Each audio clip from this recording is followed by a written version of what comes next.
Today is February 23rd, 2024. Welcome to Native Calgarian. Oki, Naganago, Mekoche Chestakomaki, or Dekotes Nagotine Siku. Hi, my name is Red Thunder Woman. My married English name is Michelle Robinson, and I use she and her pronouns. I honor the Blackfoot as the elders and members have been so kind to me on my Red Road journey. Elder Red Crane taught me how to pronounce my spirit name in Blackfoot, and Leonard Kenny taught me how to pronounce my name in Satu Dene. My humblest apologies to the Blackfoot and Dene elders and language keepers as I try to learn proper pronunciation. My Dene lineage roots me in the way up north in the Great Bear Lake tribe in Treaty 11. My people wore rabbit skin, so it's been referred to as the land of the hare people. I'm a native to Turtle Island, and my Dene Nation is uninvited to this area of Quinchotene Indahe and Satu Dene, meaning many big dog town, named after the Calgary Stampede. I was born in Calgary, or in Blackfoot Mokinstis, as Michelle Elliott, an English name which has afforded me privilege in an English colonial world. My mother is Northern Slavey Dene or Satu Dene, but my Indian Act imposed status card by the Canadian government says Yellowknives Dene. Through my father, I am a daughter of the Mayflower and a daughter of the American Revolution, while having a Canadian Indian Act imposed status card, which is a colonial construct by Canadian policies meant to divide Indigenous peoples' inherent rights. Indigenous Two-Spirit, or the Indigenous 2S LGBTQ community, and Indigenous women are at the bottom of the Canadian socioeconomic ladder because of colonial trauma, imposed poverty, racism, gendered violence, and land theft. So, according to the 2023 Quality of Life Report from the Calgary Foundation, 31% of racialized Calgarians cannot find suitable employment. I am not a social worker, nor am I an elder, and I don't speak on behalf of all Indigenous people, but I do share my journey and what I know. As a trauma-informed Dene woman who has attempted to run, joined harmful colonial parties, spent money to be at expensive conventions, left my home to travel to those conventions, just to travel or just to vote on incomplete policies that still allow for incarceration, a denial of justice, a denial of health services, racism, colonial trauma, and genocide of Indigenous and Black peoples. I have work to continue, reports to advocate for, and attempt to work within these systems meant to harm me and my community. I think of all of this today. I hope we honor the many Indigenous lives lost for the so-called country named Canada. I hope you see your role in the importance of stopping harm, and as a citizen, see your role in reconciliation and as a treaty partner. Pride Month should never just be 1 month. It's important to understand the straight agenda and gendered violence was and is forced on these lands by Christian outsiders. Land acknowledgements are critical for creating a safer space for Indigenous, as well as honoring the host as a guest, acknowledging your role as a treaty partner in a so-called time of reconciliation. Can they be performative? Absolutely. It's important that they have meaning. So I encourage people to introduce themselves with their acknowledgement of their ancestors, stories of displacement, how you perceive your role as a treaty partner, a citizen of Canada, a refugee, or other land displacement, so we as Indigenous people know how safe you are to be around. If you're putting down Black women, if you won't pronounce your local Indigenous nations' names, won't use your pronouns, won't say your story of origin, won't acknowledge stolen lands, won't acknowledge imposed economic oppression or your role in reconciliation, I know you're not safe for me, my community, and definitely not my family. So, understanding land acknowledgements and their importance is Indigenous 101 because it immediately addresses colonialism, oppression dynamics, broken treaties, and lies taught today in Canadian schools and media nationally. That's why settlers and those who call themselves Native Calgarians, or whatever town you're from, show me that you have no Indigenous 101 understanding. Jesse Winty's book Unreconciled explains it perfectly, as do many Indigenous authored books. Land Back is a movement that could save the planet from climate change, created by capitalist colonialism, but it would be a part of a treaty partnership, part of meaningful reconciliation, and honoring global initiatives like the United Nations Declaration on the Rights of Indigenous Peoples. I'm speaking to you on the lands of the Niitsitapi, which is the Blackfoot Confederacy. The Blackfoot south of the imposed U.S.-Canadian border are the Blackfeet, North of the border are the Siksika, Kainai, and Bagani of the Confederacy. These lands are Treaty 7, signed September 22nd, 1877, with signatures that include the Blackfoot Confederacy, the Goodstoney, Chiniki, and Bearspaw Nations of the Stoney Nations, and the Dene from Tsuut'ina.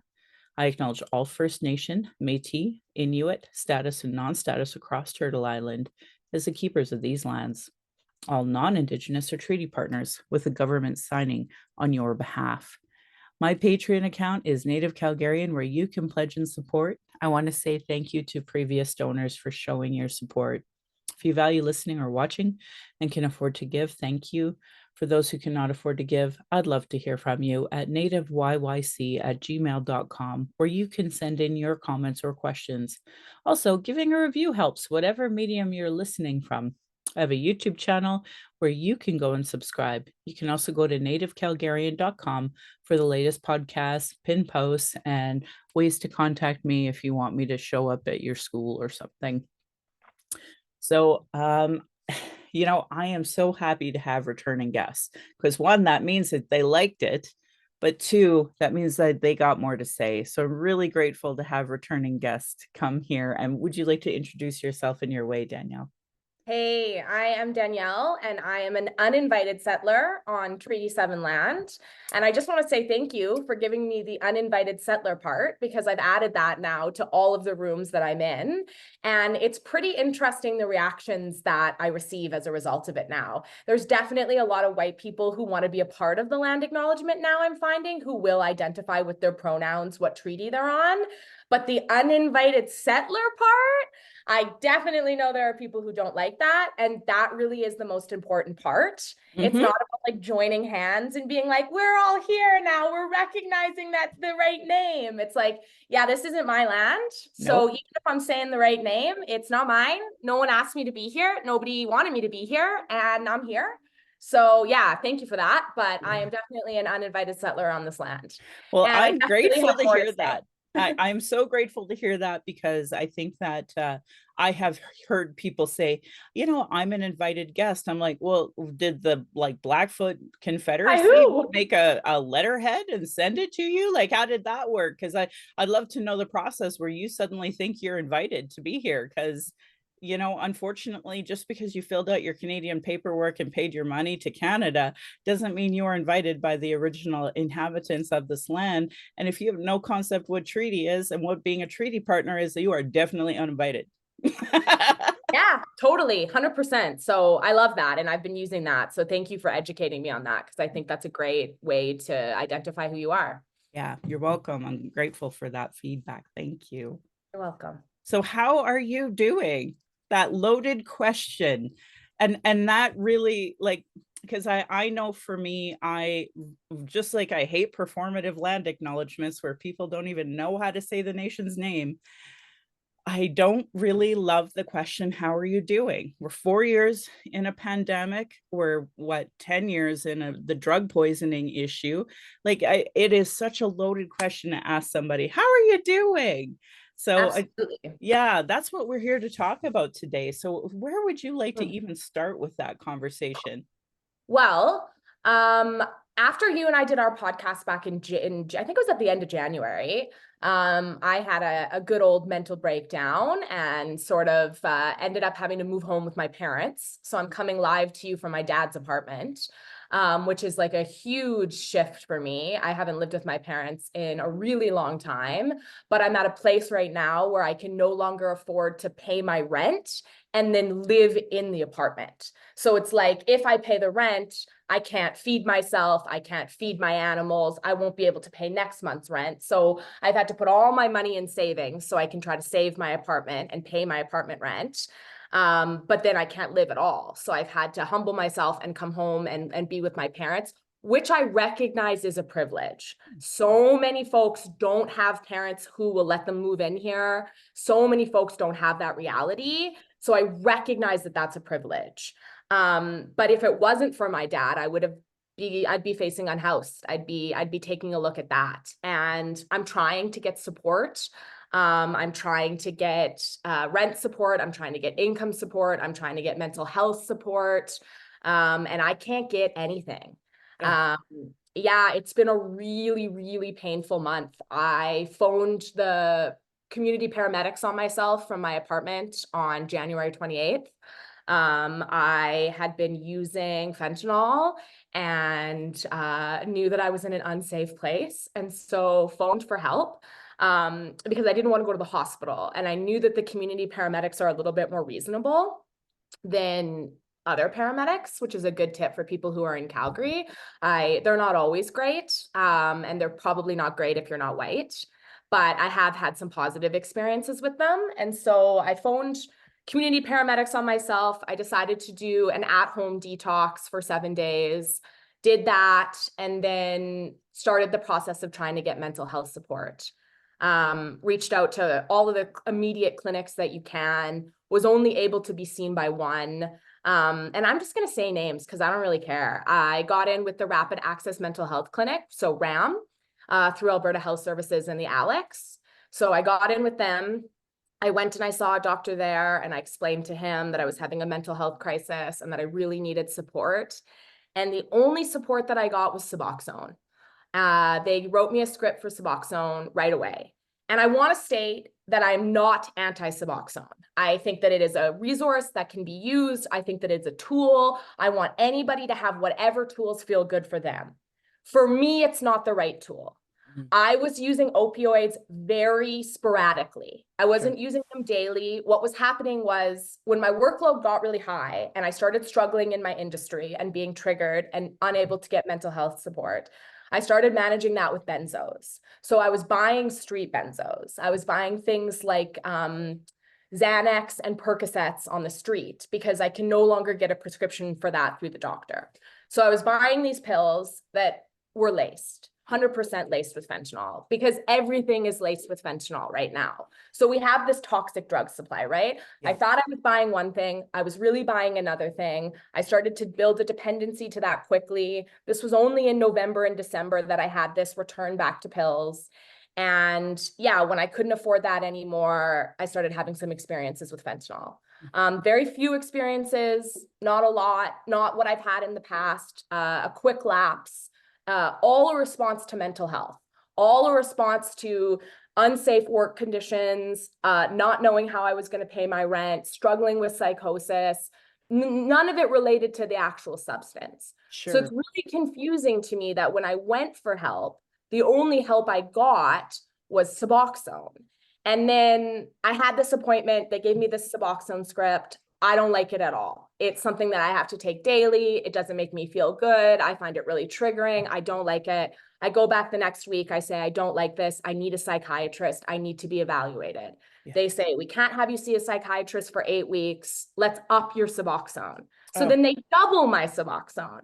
So now I've come back to my dad's house. My dad, who isn't a nurse, isn't a doctor. It's just a father who doesn't want his daughter to die. Yeah. And we are supposed to figure this out together alone with no help. Yeah.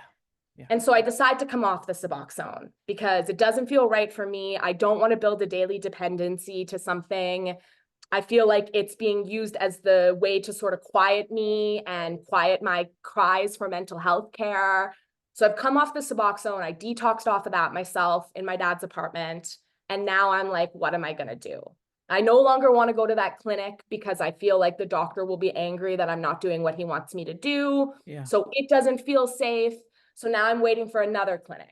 Can't get into that clinic until March. When I get into that clinic, the process starts all over again. You do the intake again. You hope and pray that you get listened to. You get put on the list for the psychiatrist, which will probably be another 2 months. But basically, in this time, I received no therapy, no mental health support, and really was left at the hands of my father, who is scared and tired. So of course, he doesn't want me to go anywhere. He doesn't want me to see anyone. He doesn't want me to do anything because then he thinks if I die on his watch, it's his fault. So he's terrified. I'm isolated from community. I have no resources. And that's where we are. Wow. Holy. So this feels like kind of like a prison or a hell. Yeah, it absolutely does. And the only option is to go to drug treatment. That's the only option, is to go away to treatment. And I know that that won't work for me. I've been. Jeez Louise. So I hope that Albertans who are listening to what Danielle is experiencing here can understand how poor the Alberta mental health really is here and how difficult it is to get what you need. And now, Danielle obviously recognizes themselves as a settler. Well, what's it like when you are from the South Sudan?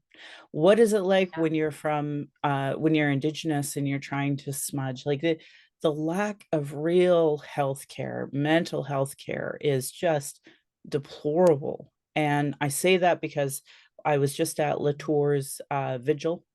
He was killed, murdered by the police in 2022. And who is this man?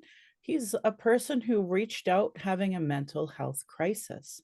So, Danielle, like And that's that what we that's don't the other get problem is is the that, fear. The fear. yeah, Like there's a huge part of me that regrets saying anything because what's happened now is I've lost my autonomy. yeah, If I was to go back to my apartment, if I was to do something that goes against what these people are telling me to do, I'm afraid that I'll be involuntarily committed.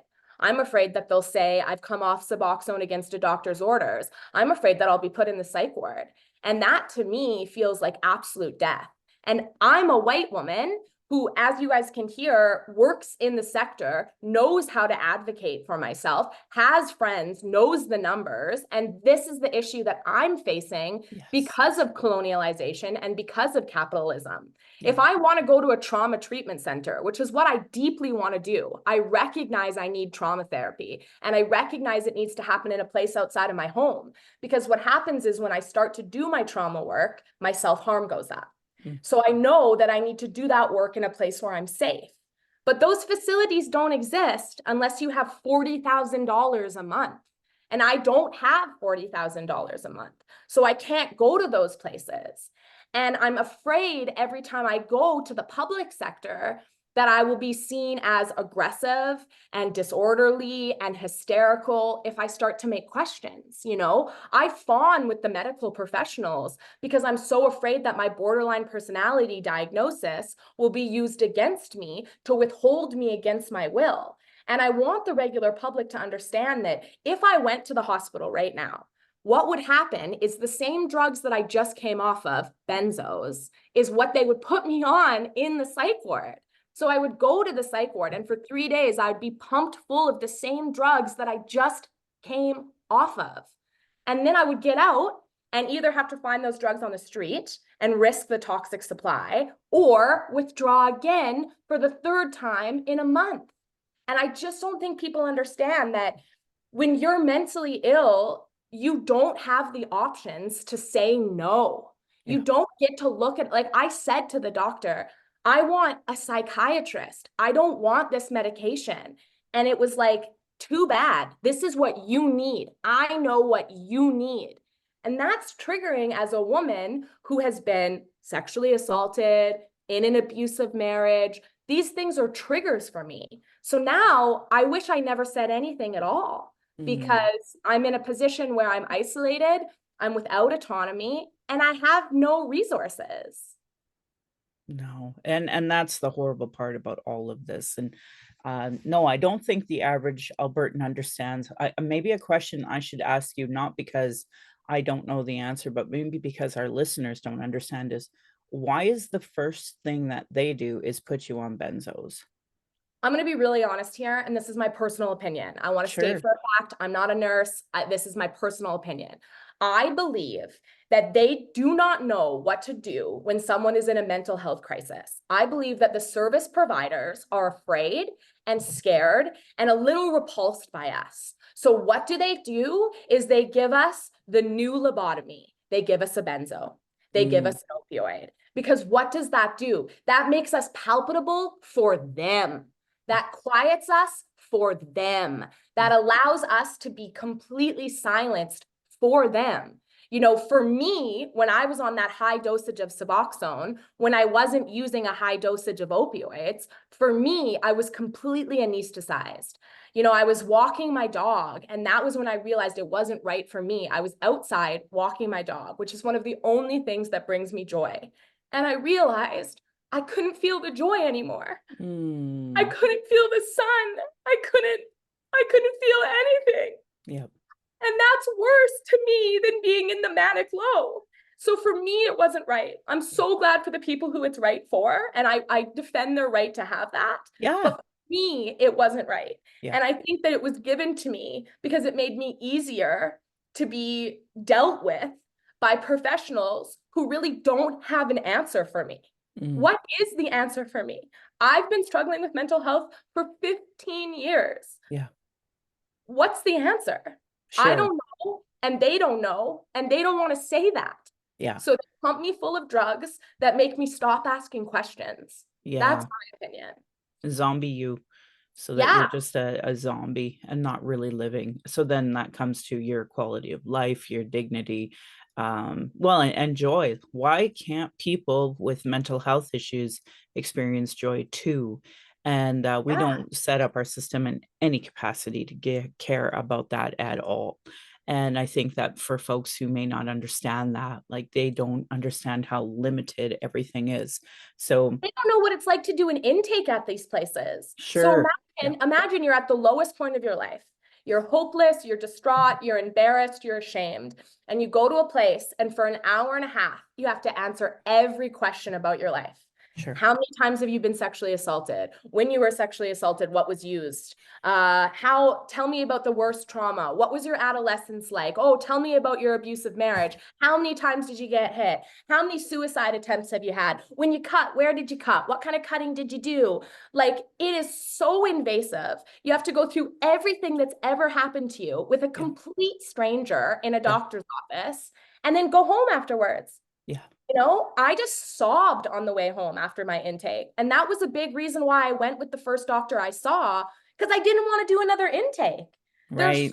so traumatic. And if you say, I don't want to answer that, what happens? Oh, you're not being receptive to care. Oh, you're not being grateful to the program. Oh, you're too difficult. We can't work with you. So you lose any ability to have boundaries about your own story. You have to just sit there and bleed out every awful thing that's happened and then go home. Yeah. I If you have a home. I was lucky enough a few years ago before the pandemic to be trained by the White Bison Society on how to basically deal with trauma. We called it mending broken hearts. And so the to me, it was laying out a timeline of all of our traumas. But we did that with help and support and process. Like this is like an 8-week Yeah. process When a that you were, relationship is yeah, built. I like, don't even know this person. I've never seen them in my life. And I have to be like, yeah, I was assaulted 17 times when I was 13 by an older man. Like, it's just horrific yeah, and so that's, unrelated to the care that I need right now. yeah. Yeah, it's not trauma informed, No. actually the opposite. So it's like calling the cops and having them escalate the problem instead of de-escalating, even though their talking points say they're de-escalating, just like the medical industry, the mental health industry say, oh no, we're totally trauma informed, but clearly you're not if this is the process, right? And so like you had said earlier, you're not excited about going to a new clinic because you have to go through the intake, which means you for an hour and a half, you have to talk about all your traumas all over again without proper follow-up care, even though that's like the whole purpose of all of this is try to get care.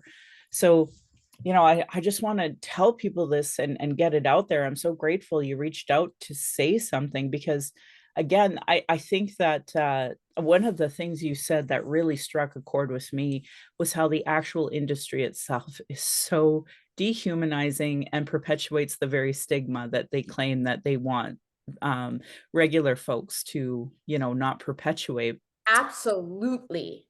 You think that we don't know when a nurse is disgusted with us? You think that we don't feel when a healthcare professional thinks that we're a waste of time? Imagine everywhere you go, everyone that you see thinking, why can't you just get it together? Yeah. What's wrong with you? Yeah. Why are you being so difficult? And I don't know. I don't know why I still can't get it together. I don't know why I can't hold down a normal job. I don't know why I can't get out of my trauma response. I don't know either. So then to feel that from the person who's supposed to help me, to feel that they have no idea what to do with me, and to genuinely know that they just want me to go away, that really leads into those suicidal thoughts, because it's Mhm. like, wow, even the people who are supposed to help me are above me, and they will always be above me. Yeah, and they don't ask the right question, and that is, how is it our system has let you fall through the cracks to this point? And that's the No real one's ever question they asked should me be what I asking. need. I've Exactly. never had a service provider say, hey, Danielle, like, what do you think would help you right now? Yeah. What would make you feel like stable and grounded? They've never asked me that. It's No. never, and that's because we don't value people who have mental illness. We don't even think they deserve to be comfortable in their care. We think they should be happy and grateful for whatever scraps we give them. And I would argue, like, right across the board for all the disabled community in Agreed. general. I read some of the experiences that folks with like physical handicaps have, and it is there is no dignity, no integrity at all in these services and the way the government treats the people.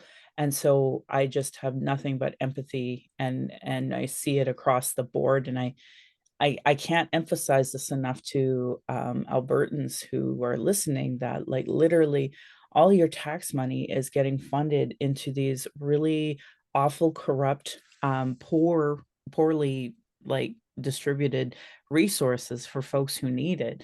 They're not evidence-based most of the time. And if they are, they're like 30 years out of date.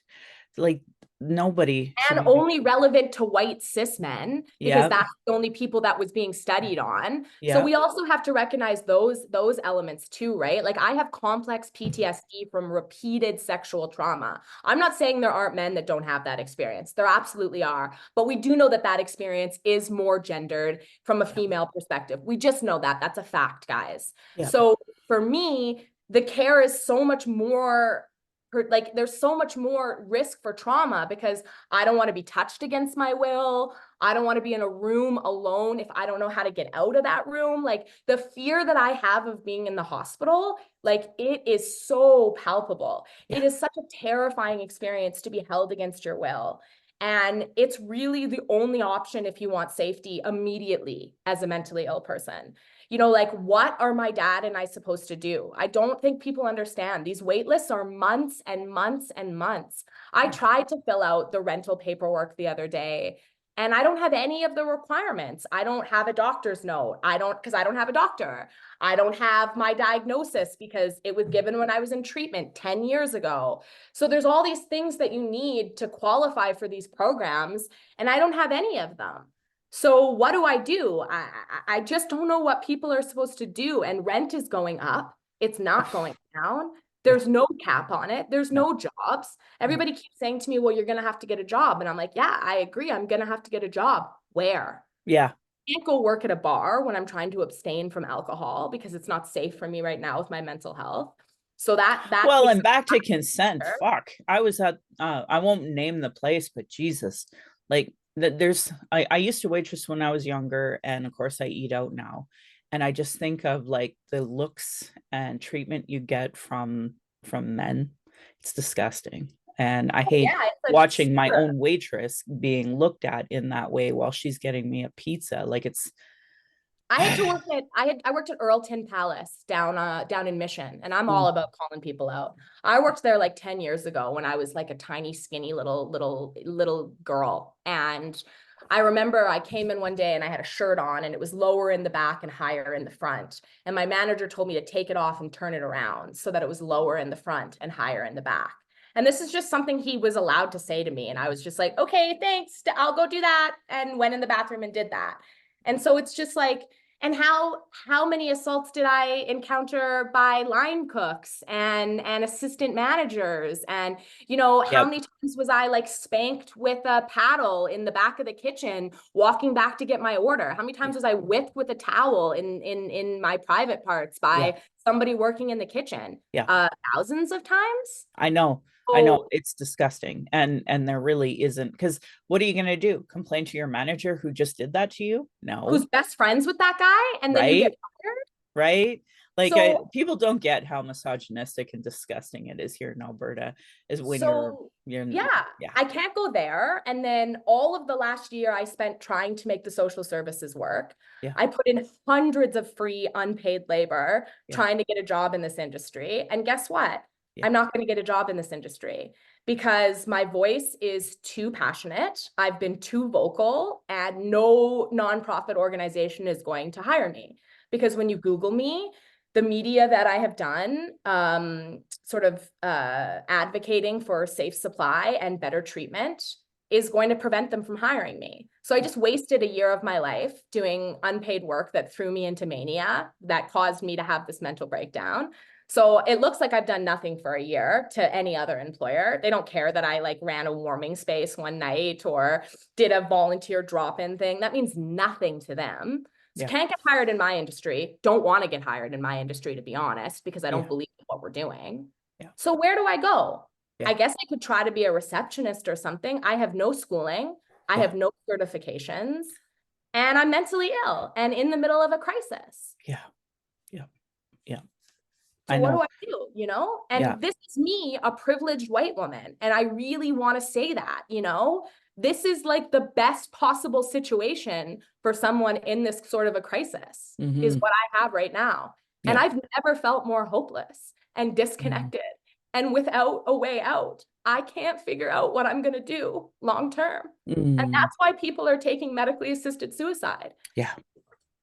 And we don't want to talk about that. But for a lot of people, it is better to die. That's And how it feels for me today.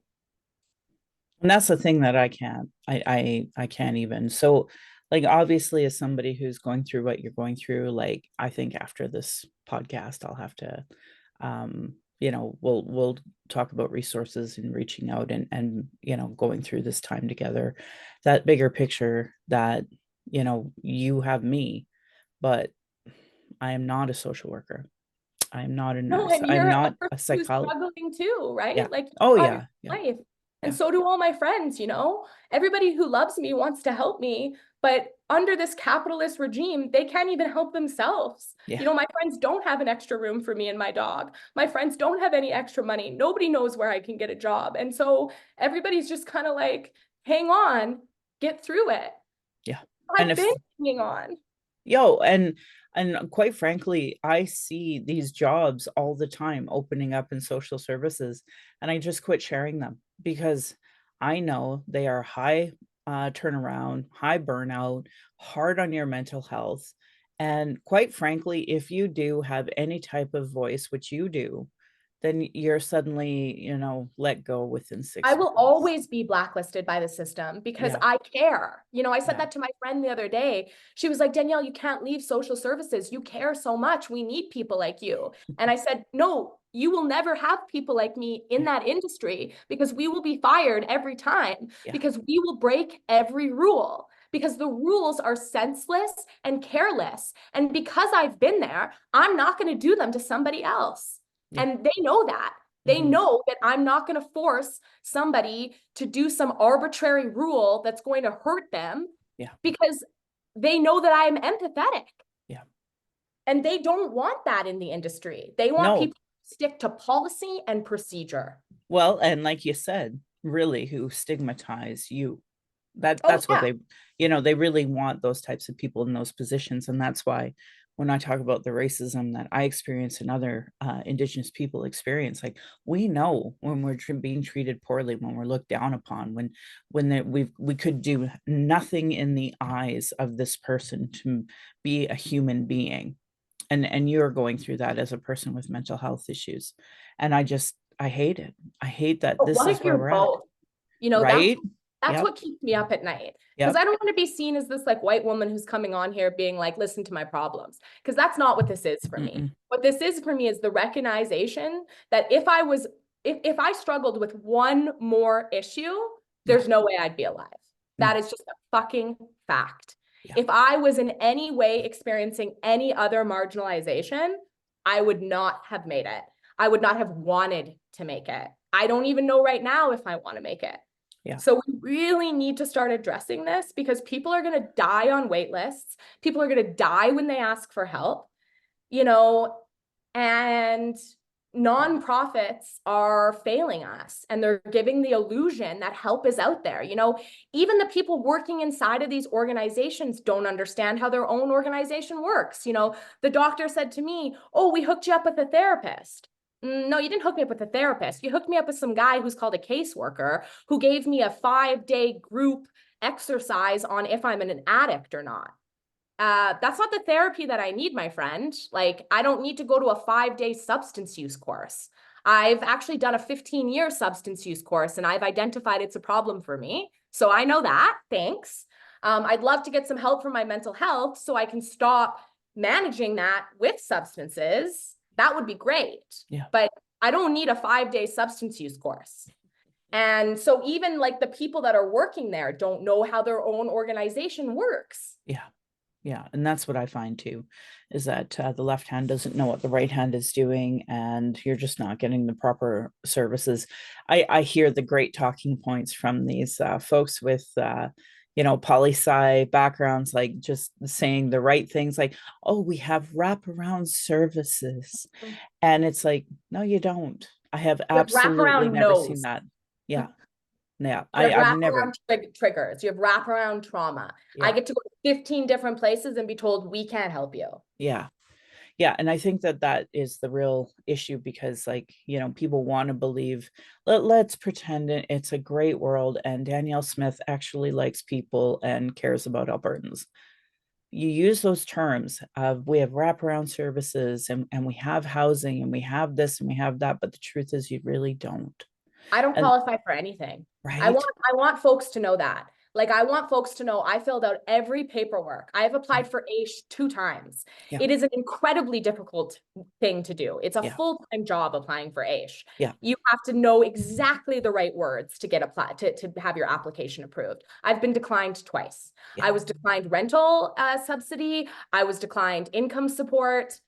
I don't think people understand. And you don't get a reason when you're declined. They just say you're declined. You have no No, idea why. I couldn't agree more. I see that in, like, Indian affairs federally. I just see that same thing where there's no real rhyme or reason. There's no accountability in any of these systems. So of course, like, the concept of falling through the cracks, well, there was never a proper sidewalk to begin with. And I think that's the like, people live in a real falsehood of what the system is and what it's designed to do. And the truth is it isn't designed to care for people. And then that's why you get these folks with stigma at the helm, and folks like yourself who do care, needing this care and not getting it. So Yeah. I mean, healing is for the wealthy. It's an yeah. industry, Yeah. it's not for everyone. And the number one thing that most people are experiencing who are in crisis is poverty. I have struggled to find safe work my entire life because I don't have certifications, because I do experience manic lows. So I struggle with that. And so sometimes I have to take time off from work. I have a hard time finding safe industry. So I just don't think people understand what that's like, your whole life to struggle finding a place. I have no clue where my place is. I've desperately looked. And, people give me a lot of accolades. They say, "Oh, Danielle, we appreciate what you say so much." Well, that doesn't pay my bills. No.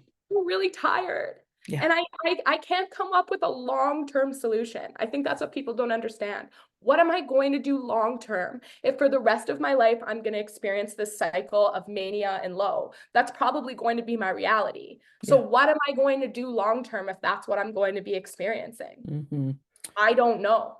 I'm going to throw this out there because I think the most depressing stats that people can see, and I don't have my stats up, but I do know that we are the most underfunded when it comes to provinces, underfunded provinces when it comes to age, but we're also the lowest number of recipients given for the population that there should be. So, like, if you look at any stat out there of how many people in a specific area have a mental health issue, let's just throw a number out there. It's like 5 to 10%. we have like 0.001% AISH recipients. Like it's really like Well, disproportionately wrong. and let's And talk about age for a second. yeah, oh yeah, let's talk Okay, so about let's AISH. let's pretend the greatest thing happens. I get approved for AISH. I get AISH. Well, let me tell you right now, I'm super happy to say it. My rent is $13.50. I do not have a partner. I do not have a roommate. I live in a 416 square foot apartment. My rent is $13.50. If I got approved for AISH, the absolute most I would get would be 900. Mhm. So how do I pay for my rent? Yeah, I'm $450 short with yeah, my best case scenario. yeah. I don't think people understand that at all. And then if you are on AISH and you have any sort of disability that needs medications, or God forbid you have a physical one, you need a wheelchair, anything like that. And Like we it, talk about joy. I'll tell you about how they rob people of joy who are on disability. You yeah, can't get married. If you yeah, get married and you're on disability, you lose your disability.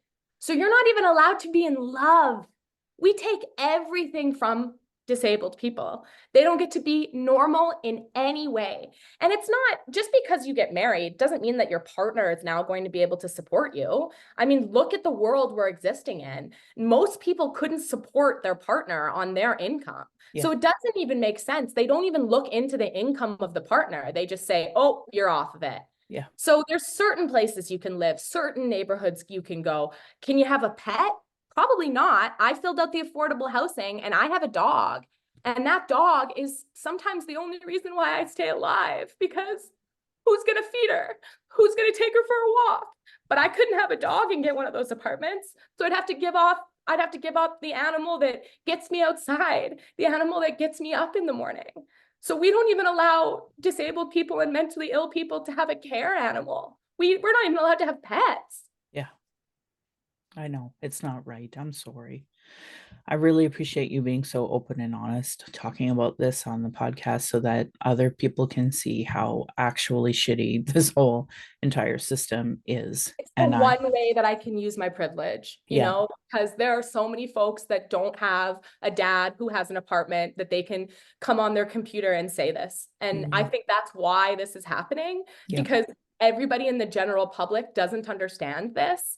And so it just continues to happen. So if I'm mhm, at least going to sit in this skin in this apartment with nothing else to do, I'm going to talk about it. And I'm going mhm, to talk about it as it's really happening. And I'm not going to censor it. I'm going to say the organizations, I'm going to say the care that I've received. And I'm just going to further blacklist myself, I guess, from society, because at this point, I've lost everything. There's yeah, really nothing else they can take from me. I tried to get a job at Alpha House working nights, the night shift at Alpha House, and they denied me. So I'm not getting hired anywhere. So I might as well be open and honest about what I'm experiencing. And I mhm, hope that it will make it better. I doubt that it will. I don't think that anything is going to change right now. I think we're going to see things get a lot worse. And I think a lot of the people that I love are going to die.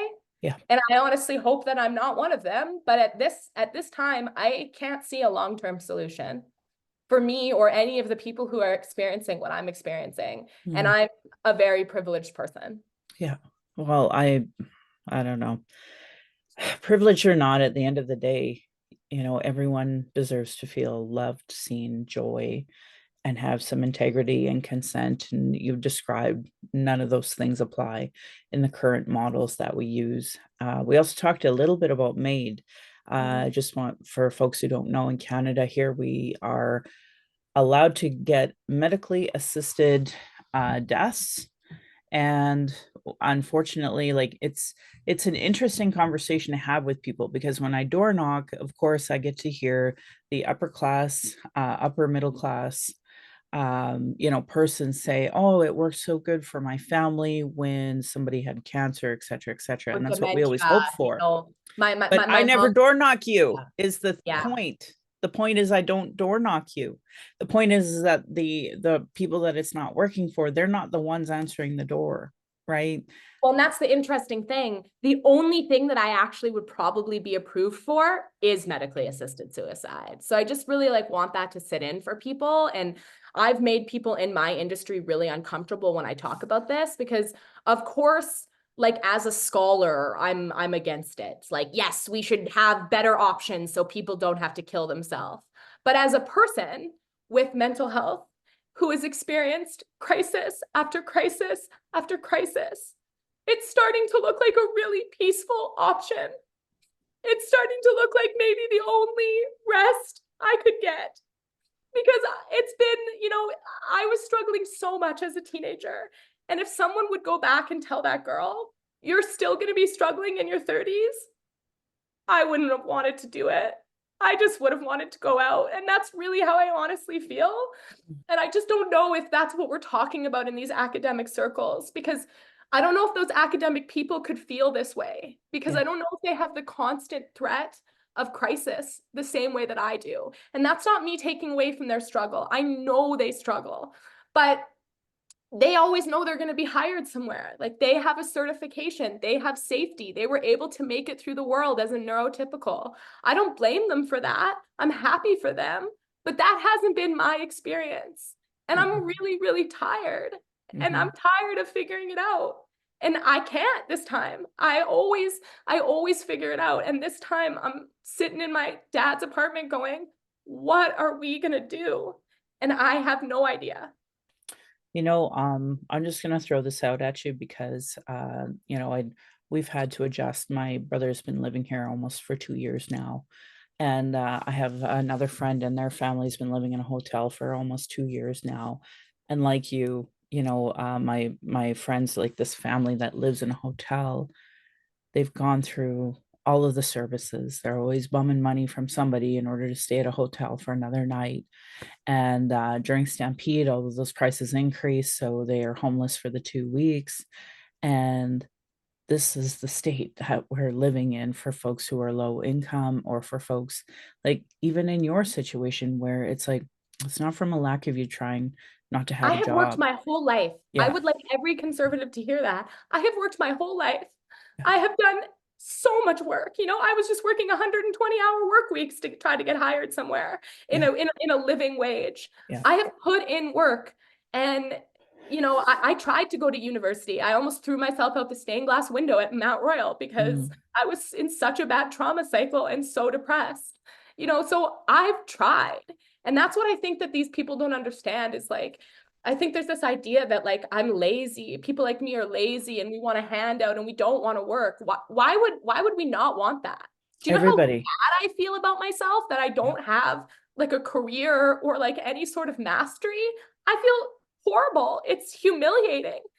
And it's humiliating, especially if you're smart. And I do feel smart. So it's like, I feel like my potential is just like a noose around my neck, because I can't seem to make anything happen. Hmm. And it's not for lack of trying. I have tried so hard. So I just think that that's like, I've done trauma therapy. And what happens is I go for an hour, I tell a therapist about some horrific thing that happened to me. I leave, I'm disassociated, I'm unsafe. I go, I use, I drink, I harm myself, something like that, right? Because I'm in the state of disassociation. So that therapy hasn't worked for me. I've tried EMDR therapy, but because I have complex PTSD, I just disassociate. It's not effective. I've tried Yeah. every modality. I've been to treatment 3 times. Ugh. Like, what's the answer? Yeah. Well, I know that we need you here. I know your dad needs you here, and I know your dog needs you here. But I know that that's not easy to live. It's No, about and then think dignity. It's about my about joy. poor parents, Yeah. like, you think they're sleeping right now? They don't know what to do either, but lock me in a little house, which is why I understand these parents who get tricked by the government with forced treatment, right? They're afraid for their children's life. But what they're missing is the enemy is not fentanyl. I really want people to hear that from my story. The enemy and the bad part, the fear in my life is not fentanyl. The fear in my life is lack of resource. Yeah. The fear in my life is unable to get safe mental health care. I really want people to hear that. Yeah. The corrupt bad part of my life is not fentanyl or opioids or benzos. The corrupt part of my life is the government and the resources and the lack of long-term plan. That's what's making me suicidal right now. Yeah. Yeah. Oh, And I wish there was a better way to deal with all of this, but I know that I've seen the system. It doesn't work. And I've seen the voters are so ignorant on every order of government, let alone the solutions, let alone complex PTSD, let alone like they're just not interested in having these conversations, even when they're directly impacted by them, frankly. Well, The that's most cognitive dissonance, right? oh How many the of these people are, and even like the hierarchy of mental health, maybe if I had anxiety and depression, yeah which is more palpable and there's more sympathy for, but I have a personality disorder. So when I act out, I, engage in risky sex. I use substances. I physically harm myself. Those things are uglier and yeah scarier, and yeah people don't have sympathy for it. If I'm having a panic attack, Bell Let's Talk Day is advocating for me. But if I'm punching myself in the head in my apartment because I'm stuck in psychosis, people are like, whoa, yeah this girl is too much, yeah too much. yeah That is what I hear from partners, from doctors, from social workers. You are too much. And you know what? Maybe I am, but I am. So please help me. Yeah, no, I feel you. I see it on TikTok a lot, where folks will like be as open and honest as you are right now and talk about I've seen a black man talking about trying to deal with a doctor who everybody had accolades about, but he was stimming. He had autism and he was stimming. And apparently a big black man stimming is like the scariest Very. thing on the planet for whoever this person was. And it was a white woman who got scared. And it's like back to the conversation of stigma. This is literally just an autistic person existing in the world. And he says he has to spend more time trying to make calm other people down from his stemming behavior. And I'm like, what are we doing? How is this person a medical professional that this poor guy can't get simple care because he's Well, has autism, and where are the other people who would understand him? Do they have right? anyone on staff who has autism? Do they have anyone on staff who is black?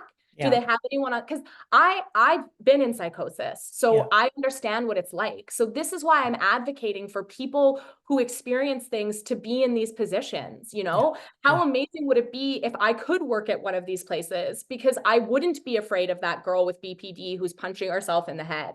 I wouldn't be afraid of that girl with BPD who's talking about the risky sex behaviors that she's engaging in. I wouldn't respond to her with repulsion. I would respond to her with empathy. I would tell her that I loved her. I would be there for her. I would ask her if she was okay. I yeah. wouldn't blame her. I wouldn't tell her what you're doing is unsafe. I would just be there for her. But people like me can't get those positions because we're mentally ill. Benzos, always Yeah, the answer. yeah. And then what happens, right? So I asked the doctor, so I'm like, okay, so I'm on Suboxone. Well, how long am I on Suboxone for? Well, a year. Okay, well, how do you know that? Yeah, yeah, And I don't even think he read my file. I had my intake with his obviously intern. He had an intern. I did sure. my intake with her. He comes in the room, scans the computer for 10 seconds and says, here's a Suboxone prescription. And I kept saying, I really want to see a psychiatrist. I really want to see a psychiatrist. And Yeah, he finally turned to me and he was like, we get it.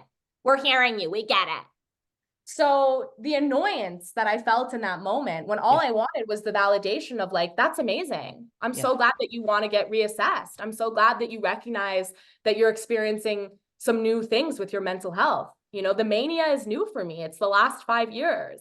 I want to be reassessed and I can't get a reassessment in Alberta. It is going to take me months and months and months. yeah. I'm really sorry. But what I do appreciate is your truth.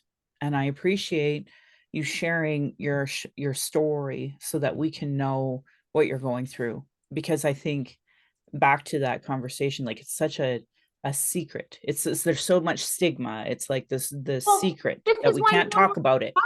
This is why no one wants to talk about the substances they're Yeah. using with the doctor, because then they lose all the rest of the care. Yeah. I told him an hour's worth of things, and what he heard was fentanyl.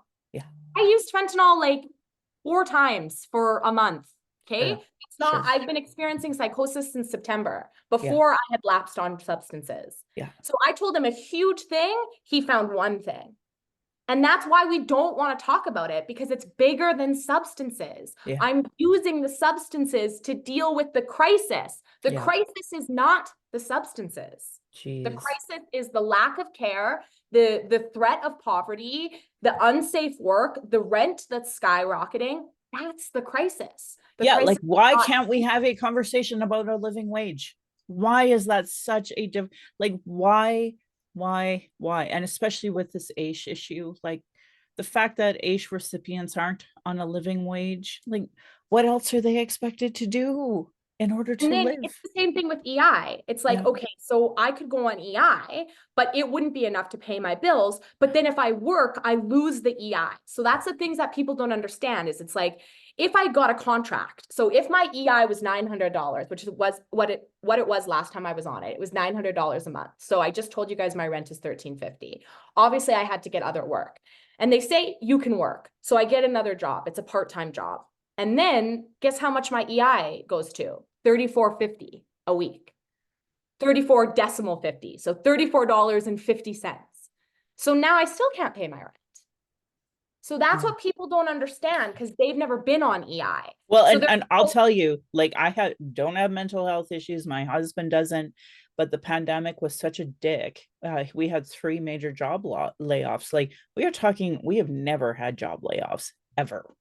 And so based off of paperwork that was lost in the mail, a technical glitch, he actually never did receive EI twice out of the 3 job losses because of some bureaucrat in Ottawa being unable to figure out this PIN system for my husband and then saying, well, you never reported. Yeah, because we couldn't get the PIN system to and this work happens all all the the time. time.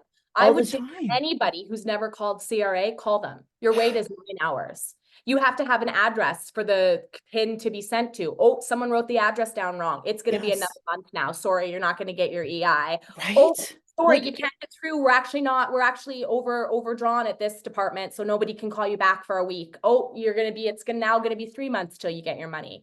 People don't get what it's like. And this is where other hustles come in. yeah, This is where sex work comes in. yeah. This is where people with disability and mental illness, and sex work is valid work. I am not making a claim about that.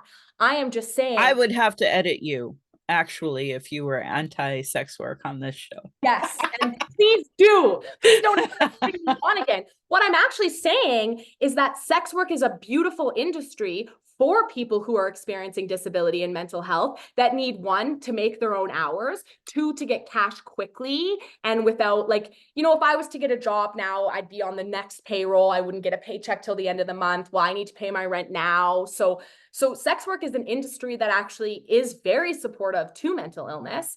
I just would love it if the police and the government would stop making it so fucking unsafe for us to do sex work, because I would love to do sex work safely, but because you guys have criminalized it, it's been very difficult for folks to do that. Oh no, I have met so many sex workers over the course of my life and how they advocate for sex work, and it's like every other issue. Folks with disabilities, folks with mental health, Indigenous people, it doesn't matter what we're talking about. There are stacks of reports telling the government what to do for sex work to make it better. And what do? Nothing. They criminalize it. They increase their budgets for policing.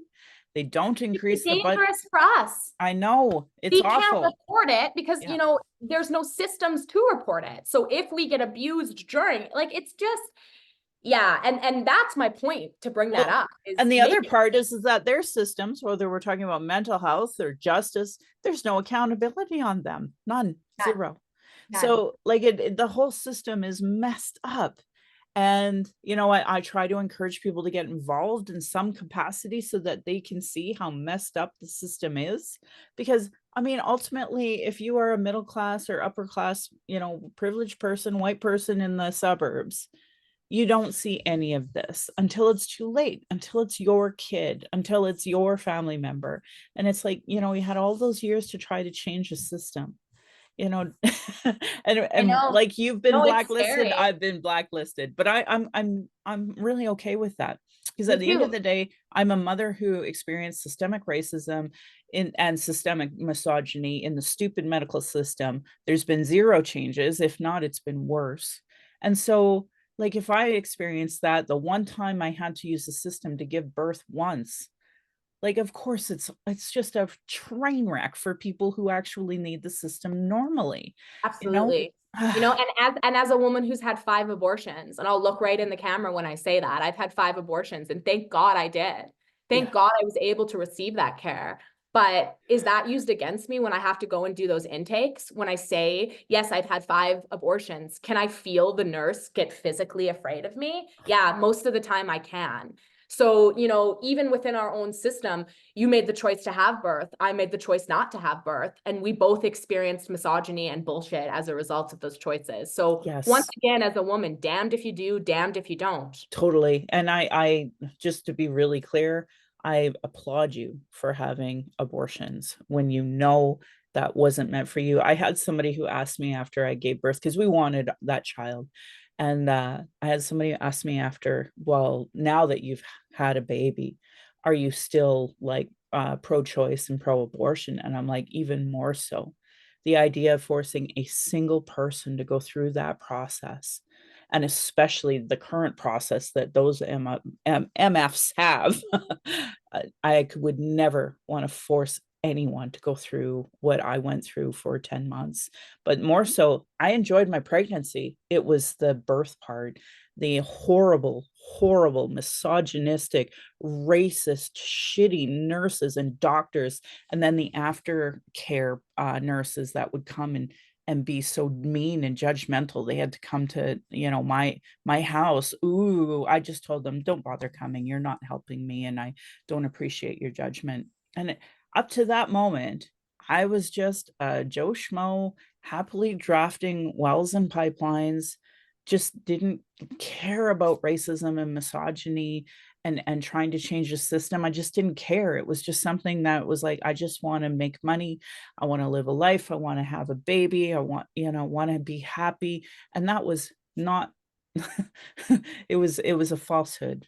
It It was was a stolen from falsehood that we've all teach our kids.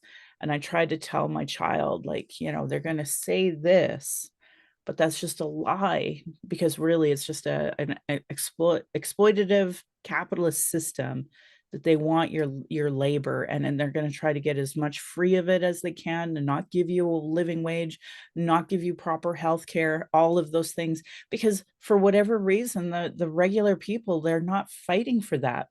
They're fighting Justin Trudeau's hair, not like anything of substance, like not calling out Danielle Smith for her lack of giving, childcare and healthcare and all of the and then things going to that and then she's going to fighting for. church on Sunday and Yeah, saying, "Peace be with you, and also with you, my fellow man. Let's make sure that we're kind and loving, my fellow man." yeah. And that's what these folks are doing. And that's why, you said safe people, and you're pretty much one of the only safe people that I know. Mhm, And that's why I reached out to you. I've been MIA for the last month. I removed myself from all of the group chats I was in. I removed myself from the rat race of advocacy because it was no longer safe for me. mm, And when I felt the need for community, who did I think of? I thought of you because I mm. knew that I could get that community with you because I knew that you would be safe. And Aw, so thank you for that, Michelle, because I've been searching for that community because it's been really isolating, removing yourself from your community. It's been a scary time for me. yeah, And I'm just trying to figure out where I fit, yeah, and I can't. yeah. I know. Right now, it feels fucking horrible. Right now is like the height of SAD, like that seasonal, depression as well.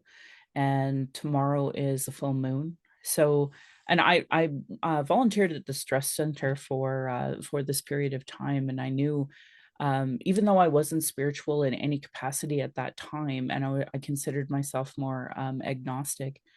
It was very clear every time around the full moon that there was going to be an elevated amount of calls to the distress center and such as well. And so I know that it's just a really hard moment right now, and a hard moment you're talking for yourself and the situation that you're in right now. And I just want you to know from the bottom of my heart, I'm here for you. We're going to follow you through this as you need. And you know what? You reached out to me to talk about this, to tell people this is how the actual system is. I want people to hear it because I think it's Yeah. important. It's not um it people really have the wrong idea of what mental health care is in this province. And I want to quickly just loop to Pinoca and this and the facilities that they had there. Um, I've had some people say, no, I had a great experience. But for Indigenous people, I have actually heard the opposite, where they don't have a good experience. And women were sterilized against their care. There's a book that's more centered around white experiences called A Living Hell, and I met the author, and she talked about issues that they were experiencing there. So it's even documented how shitty our mental health care is from start to finish here. You know, so Well, I it don't happens want you to feel everywhere. alone because I No, know like it's I yeah. I know what you're saying. I went to Aventa, which has got a pretty good reputation. And I remember we were watching Netflix, like all of us girls one night, and we were watching a documentary on the Highway of Tears. Mm. That's what the care people put on for us to watch on a Friday night. And we're watching this documentary, and there was one Indigenous girl in the room, and all of us white girls are crying and like, why are we watching this documentary on Friday night? Like we had no consent. This is just what we're watching. And we're watching this Sure. documentary. And I look at the Indigenous girl and she looks at me and she goes, every single woman in my family died on that highway, Oh, and that's what she's watching. And yeah. she doesn't get to say, I don't want to watch this. And Yeah. like, what a fail on the treatment center. You No, know, it's like a small moment, but like, what an unsafe place for her to be in. She gets to watch a 100%. documentary about where her whole family died. I'm I don't know. sorry. Yeah. Got to do I better. appreciate you sharing all these things with us. I know we're going to keep this conversation Yeah. going. And Yeah. I'm just going to ask you, is there anything else you want to share for today? No, Okay, I I'm appreciate it. I think it's a cool series to sort of follow through the journey of getting help because I don't think people know what it really looks like. And I appreciate you letting me share so candidly. And I want people to know that this is not triggering or traumatizing for me. I know that I've cried today, and I don't want people to think that like this has been something that was bad for me. This is actually true healing. And so Mm. I'm really grateful to be here. Oh, I'm honored for you to share and to give that caveat too, because I think Yeah, I the don't other want people thing to is think this was like some sort of exploitative thing where I came on here and got triggered. I reached out to Michelle mm, and wanted the voice and want people to know what it's like. And I cried because I'm authentically in it right now. And yes. I'm authentically feeling from the core of my being. And Yeah. that's a good thing. And Yes. so I just want people to know that. Oh, I'm so grateful. But and that bigger picture too is that I think you know, back to stigma, tears are actually healing in our culture. That's what we encourage because it's important that people understand the gravity of like healing means letting it out. And you did. So I'm not afraid of your tears. I'm not afraid to have you be authentically truthful. And I hope that people understand what it is to go through this ridiculous process because I talk on every episode about needing proper healthcare and culturally relevant healthcare, and yet I don't think people put it together. So it is our honor to walk this journey with you, and I'm grateful you reached out. And we'll do it again when you're ready. At the end of the day, when you're ready, we'll do Follow it up again. number 3. Let's see what Yeah. happens in the next place. Let's see. Watch out the next place. Give this one good care. That's right. All right. Okay, Thank I'm you. gonna give some resources here for folks who might be triggered. Obviously, when we release this podcast, we'll be putting out all the trigger warnings too, because we talked about all of it. And we talked about SA, we talked about suicide, everything. So, Stonewall Recovery Center is Canada's first 2S LGBTQ treatment facility. You can follow them on X, formerly Twitter, but fun to dead name them because, Elon Musk is a transphobic parent that dead names their child. You can also, so you can follow them at Stonewall YYC on Instagram, Stonewall Recovery, their website, stonewallrecovery.ca. I'm working with them for their gala next week, and I'm just trying to gather some more Two-Spirit names for anybody who wants to have those names memorialized as part of their commitment to the National Inquiry's calls to justice and reconciliation in general. Please feel free to message me or email me if you want their name added. We also have our book club that's coming up. We're going to be talking about Canada's role in settler Palestine. And that's been a very hard conversation to have when it comes to mental health as well. And if you actually are educated on these issues and want to do action, we have the Reconciliation Action Group if you're local here in Calgary. And if you are not local to Calgary, make sure there's a reconciliation committee in your church, your school, your work, whatever it is you're doing, so that you can be a part of action there too. I'm proud that this podcast gives solutions and includes cultural safety training and cultural first aid in all of them to create a safer space for Indigenous, people of color, those with disabilities, in this case, having Danielle talking with mental health issues, to us LGBTQ, to all to speak their truth. According to the 2023 Quality of Life Report from the Calgary Foundation, 88% of racialized Calgarians feel uncomfortable and out of place because of their religion, ethnicity, skin color, language, accent, gender, sexual orientation, which was up from 75% in 2022. 84% of racialized Calgarians believe that racism exists versus only 66% of non-racialized Calgarians. The reason why we have Danielle's on is because she's definitely very aware there's something called racism in this world. I want to say thank you to Cheryl Ward, Chelsea Branch, and Alicia Fritkin of hereToHelp.bc.ca. They have a great piece about what is Indigenous cultural safety and why I should care about it. Their work is cultural action tools, so please support Indigenous work like that as part of your reconciliation work and settler understanding. I'm just lucky enough to highlight and repeat them here. Internalized racism and lateral violence is another form of violence Indigenous and marginalized folks experience by the structure of inequality, oppression, and racism imposed on these lands. So go to racialequitytools.org, racialequitytools.org. They have tons of resource files. What is internalized racism for all QT BIPOC by Donna Evans. And for folks who are white, like I had an experience last week of a person who identifies as gay tell me the Black women get a free pass. I can't let that go. It is Black History Month, towards the end of it.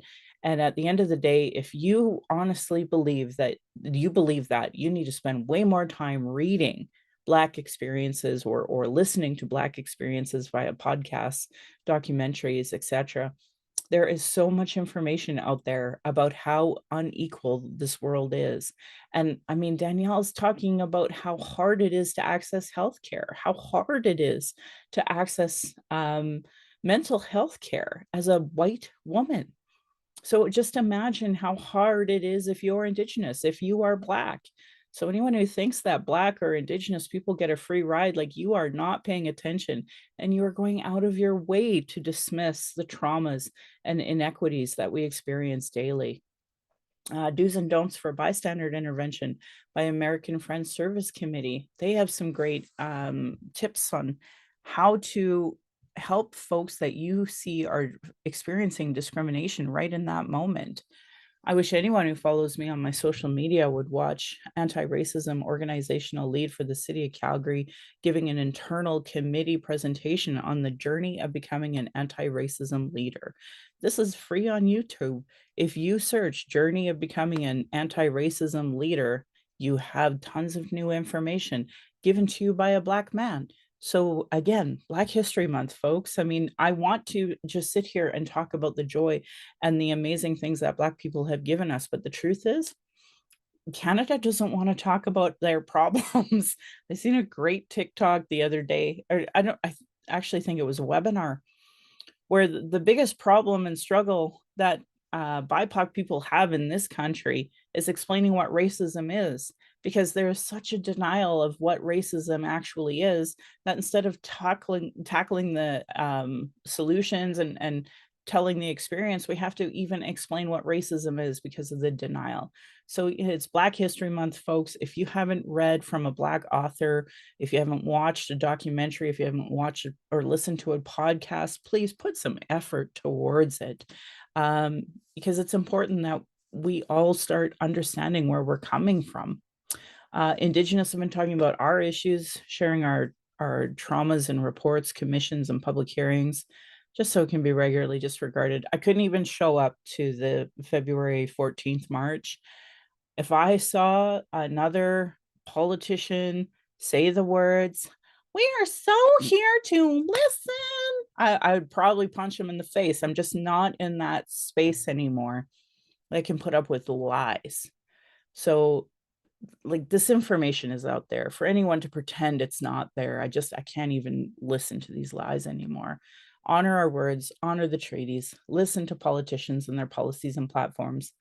If they don't recognize, the oppressed in their budgets with gender equity plus, if they're not acknowledging, if they're cutting violence prevention programs, Indigenous education, in we're seeing a massive attack on the trans community right now, uterus health choices, gay straight alliances, lack of human rights for migrants, immigrants, folks with disabilities.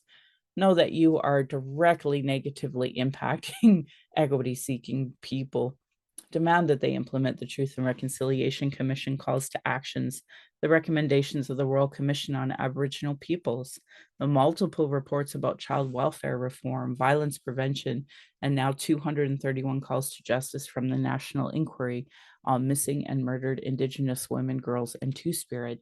Here in Alberta, the Kenney government created 113 pathways to justice. So to have a look at that 231 calls to justice, we're seeing no movement. The opposite. We're seeing our premier attacking the trans community.